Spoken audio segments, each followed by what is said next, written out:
Hello folks, I'm back again, and today we're going to open my biggest Fluval kit ever. This was acquired in conjunction with Fluval in my local aquarium store. If you would like one of these, you can absolutely order one from Aquarium Knoxville. They can procure you one of these if you seek one also. It's the Shaker Collection. It's a 44 gallon. That's 168 liters for everybody outside the US. So this is a pretty cool setup, and I'm going to open this up today. We're going to take a look at it. I'm going to start the setup, but I probably won't finish it all the way. I want to take my time with the aquascaping. I've got some thoughts on that. I'll share that in a minute. But I would like to kind of get it underway. I'm going to get this out of the box. I'm going to get it upstairs where its final destination is. And we're going to set up the cabinet and everything today. So I've already cleaned up my area upstairs. I've got a little corner of the room that for years, I've shot my upstairs room on YouTube for probably a decade. And there's always this one corner where all my photo stuff was, and bags, and my drone, and all that, all that sort of crap always ended up in what I called the ugly corner. So I've cleaned out the ugly corner. The ugly corner now lives in Kerrigan's old room from when she moved out. So I'm using her room for a closet now. But we're going to replace it with this beautiful, beautiful kit here from Fluval. This is super interesting, folks. This is quite a bit different from a lot of the other stuff. So a lot of Fluval kits have this sort of box filter built into the back of it, and like the Fluval Flex and the specs and stuff like that. So this one actually has a canister filter that sits down below in a custom cabinet. It comes right up to the bottom of the tank, and it's got an inlet there, and the outlet are right there at the bottom of the aquarium. So it makes it real super convenient just to put a canister filter right underneath it. It also comes with one of those Fluval LED lights that's really, really nice. This is also the first kit that I know of to come with a heater, so they don't typically do that. Alright, without further ado, let's get this thing unboxed and take a look at the insides. Mega! Wow! Here we go, folks. It's very nicely packed. There's a good amount of space between the sides of the box and the insides. They have these foam to protect it here. The way they ask you to pull them out of this box is, of course, cut the sides down.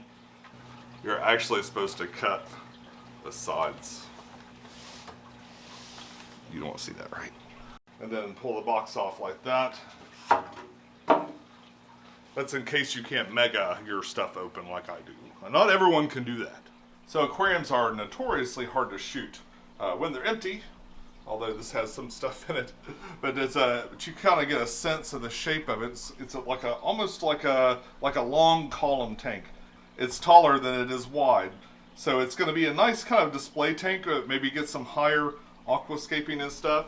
The top of it here has some plexiglass. It looks like we can peel this off and make this transparent if we want, or we can just use it as it is. I'm not sure. I haven't read the instructions yet. But this comes open to do maintenance and stuff, plenty of room, and I believe these just kind of pull out. But just a couple of pieces of plastic here. It's also got these rails, and these rails are for mounting the lights. It does come with the, I don't know if they're Fluval Sky or what. I think they're Fluval Sky lights. The Bluetooth lights that you can use. They make some of my favorite Bluetooth lights in the business, so I'm excited to incorporate that. And it comes with one. But you can mount as many as you want on there, or many that would fit. I would think maybe two would be the maximum I would put on there, but we're going to try it with one and see how it does. All right, I'm going to pull these off for now. What's interesting too, you can see one slightly bigger than the other one, and they come off separately. So they're on two different shelves on the lid there. Right here we have a heater. It comes with a 45, what is this? 150 watt. One of the 150 watt heaters. It's one of the shiny silver Fluval heaters. And let's see what this is. This is probably stuff for, oh, here's the wall wart for the light. Alright. We have some various clips and things. I don't know if this is running power, perhaps, or maybe hosing, or both. So I'm going to take a look at the instructions and I'll let you know what's up with these things. And here we have the light. Let's get it out of this bag.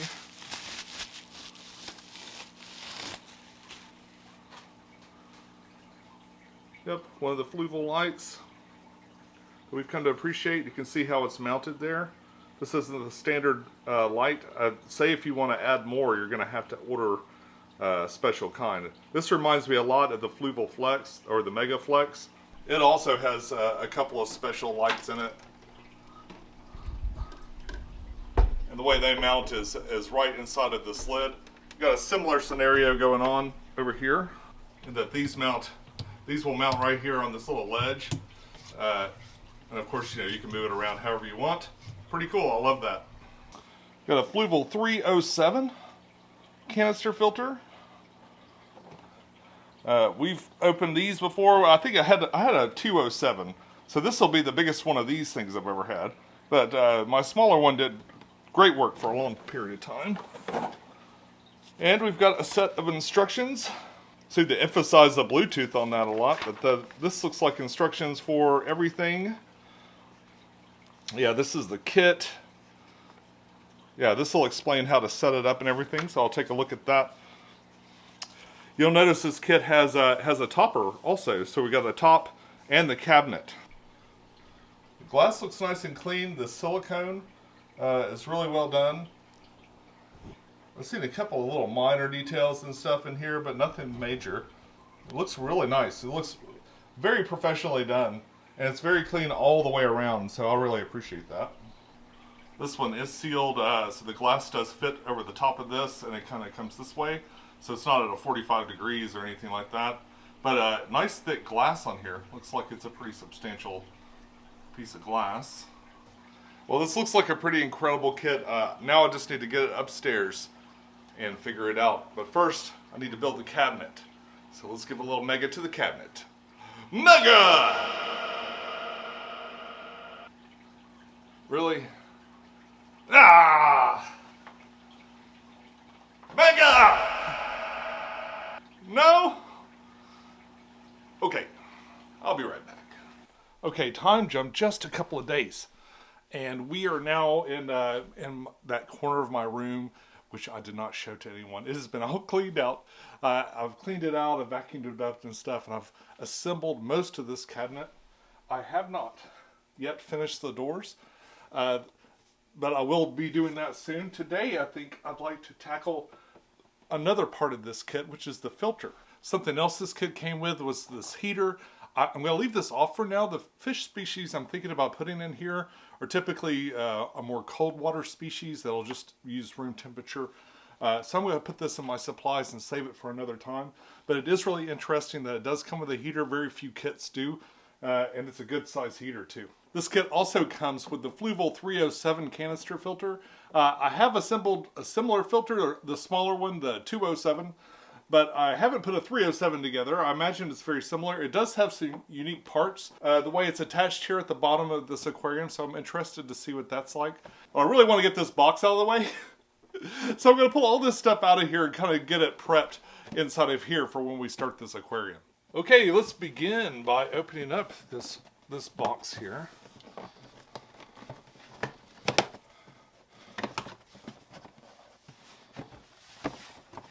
Alright, so let's get this filter out. I think we kind of pretty much know what these are about. Just gotta get this out of the way. Inside we have some instructions. We'll take a look at these. We have some more instructions. I'm not sure if this is for the cabinet as a whole. I think I put this is sort of everything. This is the overall for this thing, and it describes how the lights and all the cabinetry stuff work. I think I just put it in this box. So we'll set that aside. We got some more little bits and bobs. I think this was for the light. So when I brought this box up, I pulled all this stuff aside. But here are the special things. We'll do this. Here are the special things, especially for this kit.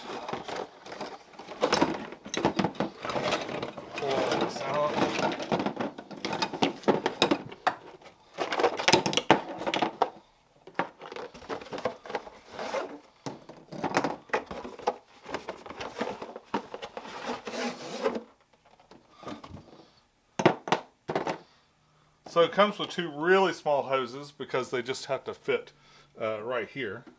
I'm going to set those aside.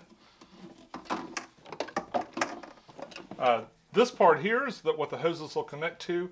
This is going to go into this canister filter. I'm just going to set it right there for now. These are little telescopic inlet and outlet tubes. I believe they're telescopic, so they'll go in and out a little bit. And this maybe you can adjust. So you can have your water coming out a little bit distance away from where it goes back in. Here it looks like we have some little bulkhead screws of some sort. And of course we've got these to tighten it down onto the canister filter. We have a gasket here. This is extremely important and something I think that gets missed every now and then. You can feel it's lubricated in here. That's a good thing. You don't wash it off or anything. But don't forget to put this into the top of this filter. It's in here so it won't dry out and stuff, and it'll stay nice and perfect for when you use it the first time.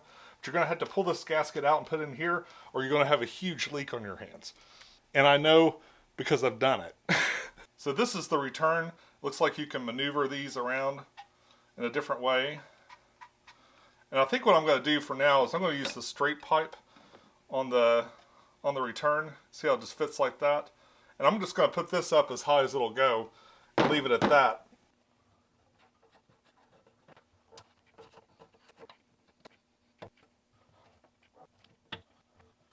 Okay, so one of the first things we're going to do is we're going to take one of these pipes and we're going to insert it into here. And you'll notice it kind of fits in there loosely, but you can press it down. There are some gaskets right here. So you can see it's meant to kind of push down in there. I'm just going to push this down all the way on both sides. You'll notice that on the bottom here there's threading, and I believe that these are going to go up here and screw down and lock these down underneath.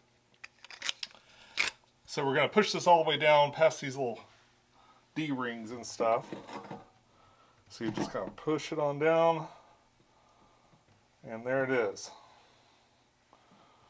This thing right here will just fit right on top of this, and you'll be able to move this up and down. So this would be probably the lowest it would be, but you can also move it up, so in that way it's sort of telescopic on here. It kind of moves up and down on top of this thing, and then you can further adjust it with the nozzles. You can turn these nozzles however you want them to go. The intake, not really so much. It's just going to place right there on top. So it just kind of fits in like that. Okay, now we're going to take this little piece and we're going to attach it all the way back here.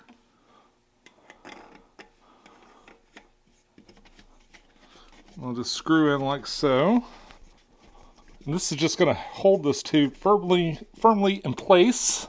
And it came with these things. I'm going to put them on this side since there's a lockdown on the other side for this.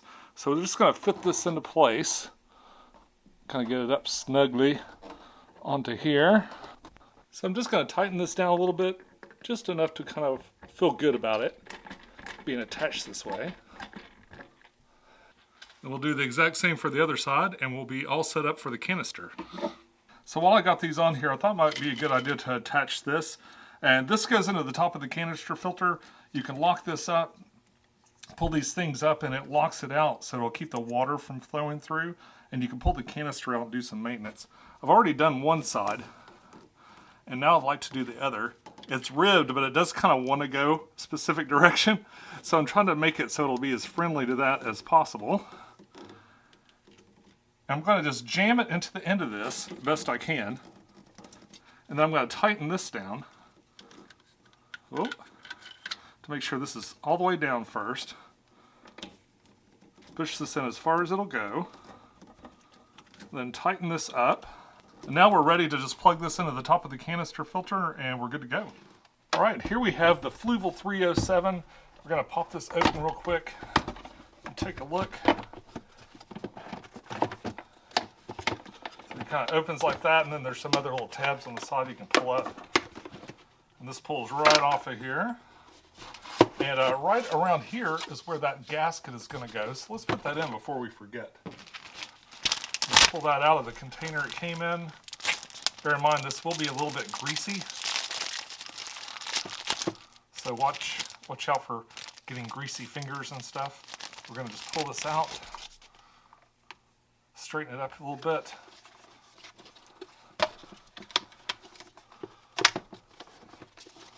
Then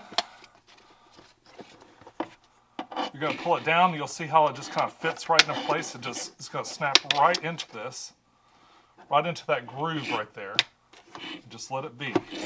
Let it snap right in there. Make sure it's like that all the way around. And this part's good. Next in here we have a few more things. We have a note telling me to do something. Please remove filter media from the bags. Okay, so the filter media is in bags in here. Let's open this up. Well, let's do this side first. So first we have some mechanical filtration. This is going to be little sponges. They're different coarsenesses.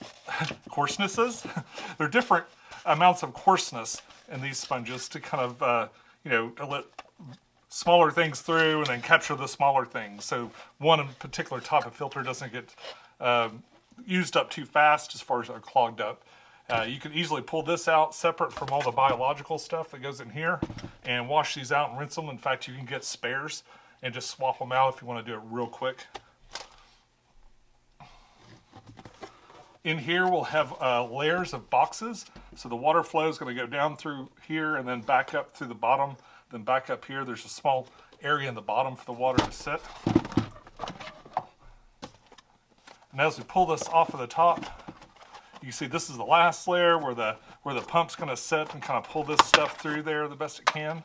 We've got another polishing sponge to kind of make it a little bit, take that last little bit of debris out. These get clogged up super fast.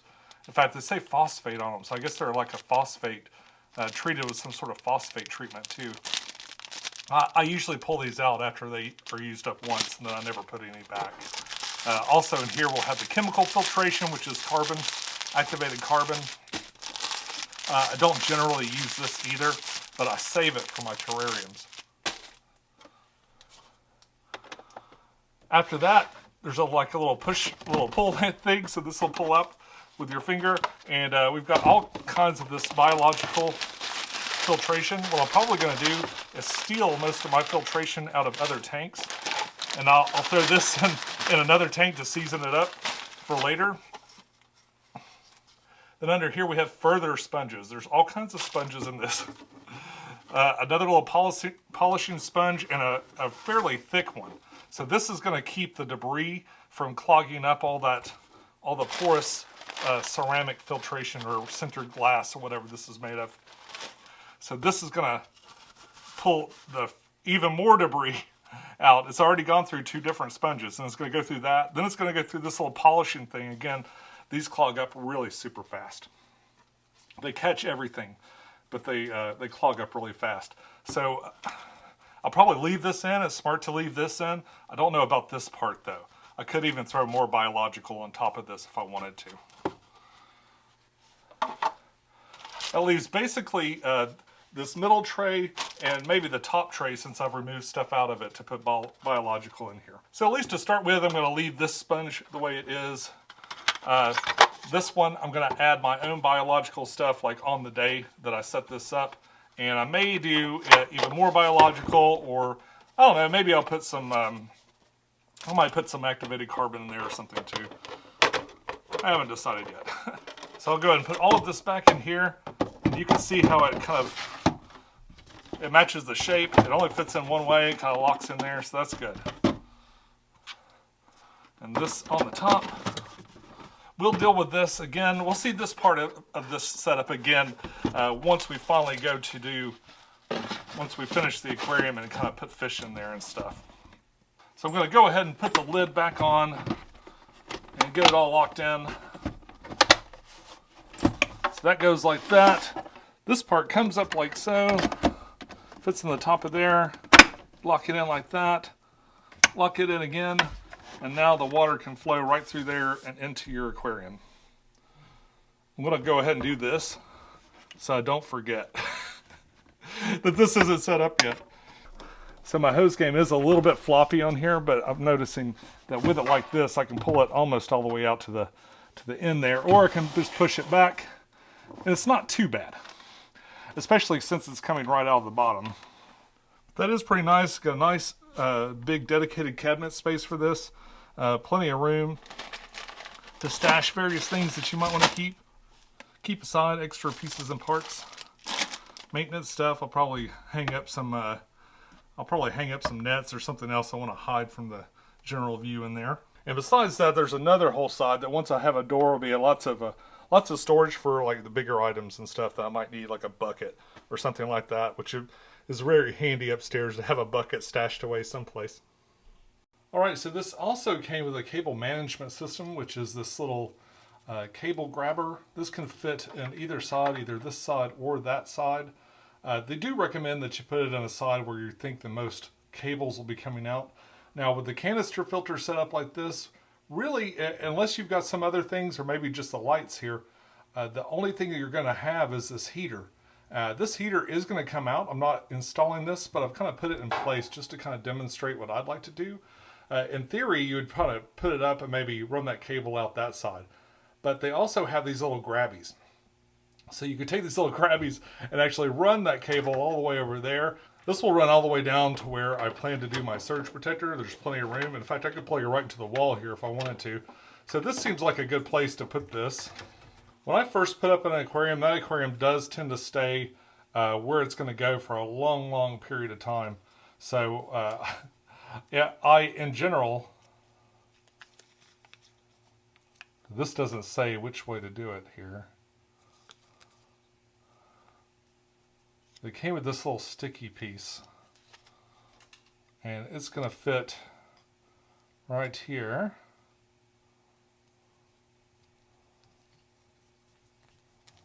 And this is going to come up. The little effort, this comes up like that. And then we're just going to press this in. Of course, you should clean this glass. I have not done that, but I'm going to do this anyway. Ooh. I'm going to kind of get this down to where this lip is just over the top of here. I'm going to press this into place. Now we've got a nice clean little cable grab to grab those cables as they come around and give them a guide to go on over the top there.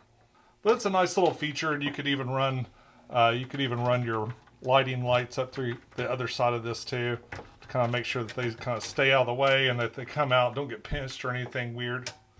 It looks like these peel off. I've chosen just to leave this plastic on here for now because I'm not sure what I want to do with it. And now they can kind of slide past each other if you need to work on one side or the other, but it keeps that evaporation from happening. And then to finish it off, we'll light this topper on top of here. Give it a nice clean look from the front. And here it is, all finished and ready to go. The Fluval Shaker 42 gallon. What an interesting kit. I gotta say, there's a lot of stuff to like about this. Building the cabinet wasn't my favorite thing I've ever done. I must admit. It's just one level or two higher than maybe some IKEA furniture. And I had some issues. A lot of it's the way I read instructions, or don't read instructions, is kind of a problem. The only part that I found really super challenging, I guess, was the hinges for the doors. And I had to bore the holes just a little bit more to make it so that little situation works. Because basically you hammer in these hinges, and then once you kind of get them in there, you can screw it down to make them a little bit even tighter. But it's a very, very tight fit. Just like I shaved maybe a millimeter off the inside of those things, and they hammered right in without being loose or anything, and I was able to tighten it in just the way you're supposed to. I did make a minor mistake also. So this is, it's got a little junk drawer built in. This drawer over here is like a falsie. It's just an extra long part of this cabinet door. And the way that works is there's two rails that go right here, and then you're going to hammer that other piece of wood, or mallet, that other piece of wood down on top of it. There are these little tiny plastic spacers, and I didn't realize what they were for at first. And Of course, I hammered this thing on and then went back and reviewed the instructions. And saw that I was supposed to put little spacers in here that makes it look a little bit more, but yeah, those little spacers are supposed to make it look just a little bit more like a fake drawer. Probably would have made these match a little bit better. I don't think people would casually notice that, maybe necessarily. And it's in there so tight I can't pry it up. I've tried to pry it up, and I'll probably try again as time goes on, but for now, that's my little whoopsie that I couldn't get back from. Every other mistake that I made, I was able to kind of backtrack and fix it. And mostly it was like the way I oriented things sometimes was a little weird. But I did manage to get it all together. It wasn't really a big deal. Do set aside a couple of hours, though, to get it all fitted together. I love the way this kind of comes up from the bottom. I've got some wood in here now to kind of... this is all stuff I had around the house. And I'm trying out some ideas in my head, so I've kind of put some wood in here. I don't think I'm going to go with any of this. I've got kind of a crazy idea where I take a whole bunch of that teddy bear cholla wood. The teddy bear cholla wood is that really, really thick cholla wood. Cholla is sort of like I guess it's a cactus or something, but it's very porous all the way around. And what I did downstairs in the 210 is I had a big chunk of that, and I just stuck anubis, because I've got tons of anubis everywhere. I stuck it all around that thing and all around, and it's kind of just turned into this huge bush, this kind of crazy anubis, little anubis bush. And I thought it'd be cool to have these pillars, have maybe 2 or 3 pillars, and just put anubis all the way up and down it. It's the kind of thing where if you didn't have it growing everywhere like I do, it would cost you probably several $100s to fill those things full of anubis like I can, but I think that would be a really fun project. You know, maybe do like a really cool dragonstone hardscape down at the bottom. I just bought a whole bunch more dragonstone. I could do a dragonstone hardscape around the bottom and have these pillars coming up. They're like these columns of plants. I don't know. It sounds pretty cool to me.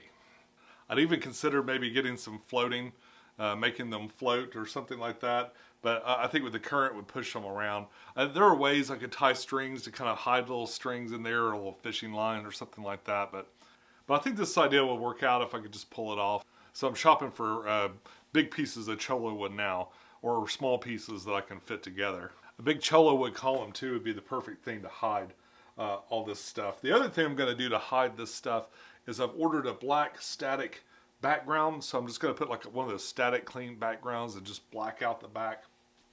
I considered maybe painting it or something else, but I don't want to do anything that permanent. It's just as easy to cut out one of those static black backgrounds, and it really makes any aquascape you do stand out.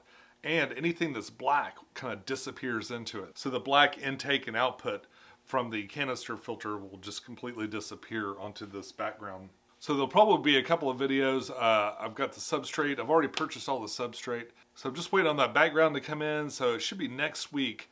We'll be moving a little bit further with this. Some other stuff I want to do. I've got that CO2, which is doing pretty good. The DIY CO2 that I talked about last.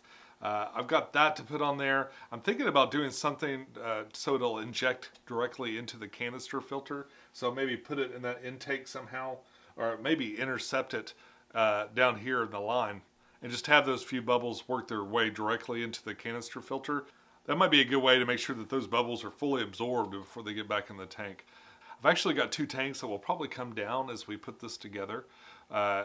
One's coming down because I'm going to take its filter materials out and I'm going to use it for this canister filter right here. The plants that are in it, I'm going to have to come up with some other idea because they're not looking too good. It's my one tank, kind of plants that have gone too far. Another tank I really want to redo, but I'm going to pull everything out of it, clean it up, and wait for a little bit because I've got a little bit of construction I need to do before I venture into that tank again. And of course, when I go to plant this thing, I'm going to be robbing from a whole bunch of tanks. So it's going to be major trim time here. So I'll probably go to all my tanks and I'll take you along with for the whole thing. We'll do a separate substrate video. We'll do a separate, hopefully with the substrate, maybe I can hardscape too, but that'll depend. If not, then I'll do the hardscape and the planting all together. And I'll just keep it to just a couple of videos as we put this kit together. But if you'd like to see all the stuff I'm about to do to this tank, if you'd like to see what tanks are going down, if you want to know about the Anubis that I'm pulling out and see all that, the best thing to do would be to subscribe. And there's a button for it right here. Right here is a playlist of things YouTube thinks you'll like. And right here, I will eventually put a playlist of all the stuff I do for this project. Every project I do pretty much has a playlist. Be sure to check out the main channel for a playlist of something maybe you're interested in, like the Flex 32 gallon. Ooh, that'd be nice. Till next time, follow your bliss, keep a clean tank, and I'll see you soon. Bye-bye.